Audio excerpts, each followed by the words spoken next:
আসছেন 7 নাম্বার আরেকটা পার্থক্য নবীজি বলতেছেন। সুনানে দারিমির হাদিস, নবীজি বলেন ক্বালা রাসূলুল্লাহ সাল্লাল্লাহু আলাইহি ওয়াসাল্লাম ফাযলুল আলিমি আলাল মুজতাহিদি মিআতু দারাজাতিন মা বাইনাদ দারাজাতাইন 500 সানাতিন। নবীজি বলেন একজন আলেম আর একজন মুস্তাহিদ আবেদের মাঝে পার্থক্য কতটুকু? একটু আগে গেছে হলো আলেম আর সাধারণ আবেদের পার্থক্য, এখন সাধারণ আবেদ না, এখন হলো অসাধারণ আবেদ। অসাধারণ আবেদ মানে হলো দিনের বেলা রোজা রাখে, দিনের বেলা জিকির করে, জিকির আর রোজা রাখা অবস্থায়, জিকির করা অবস্থায়, রোজা রাখা অবস্থায় জিহাদ করে, রাত্রে বেলা বাড়িতে আইসা নামাজ পড়ে না, রাত্রে বেলা বাড়িতে আইসা ঘুমায় না, সারা রাত নামাজ পড়ে। সাধারণ আবেদ না অসাধারণ আবেদ? কেমন অসাধারণ? দিনের বেলা জিকির করে, রোজা রাখে, রোজা অবস্থায় জিহাদ করে, রাত্রে বেলা আইসা ঘুমায় না, সারা রাত দাঁড়ায় দাঁড়ায় নামাজ পড়ে।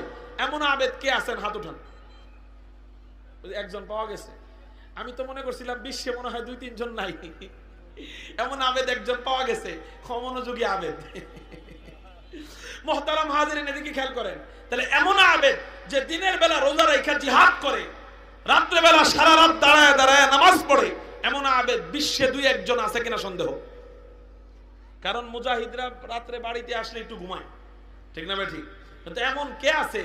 কয়জন আছে যে দিনের বেলা জিহাদ করবে আল্লাহর জন্য, রাত্রে আবার নামাজ পড়বে? এই আবেদ আর আরেকজন আলেম, এই দুইজনের মাঝে পার্থক্য কতটুকু শোনেন। এই গার্জিয়ানরা, উস্তাদ ছাত্রদেরকে আপনার সন্তানকে একটু শাসন করলে উস্তাদের সাথে যে বেয়াদবি যে করেন, একজন আলেমের চোখে আঙ্গুল তুলে যে কথা বলেন, শোনেন একজন আলেমের কত দাম। নবীজি বলতেছেন ওই আবেদ যে দিনে রোজা রাখে, জিহাদ করে, রাত্রে নামাজ পড়ে, ওই আবেদ আর আলেমের মাঝে পার্থক্য মিআতু দারাজা, 100টা স্তর। কয়শটা স্তর? এক স্তর থেকে দ্বিতীয় স্তরের দূরত্ব হলো মা বাইনাদ দারাজাতাইন 500 সানাতিন। এক স্তর থেকে আরেক স্তরের দূরত্ব হলো 500 বছরের রাস্তা।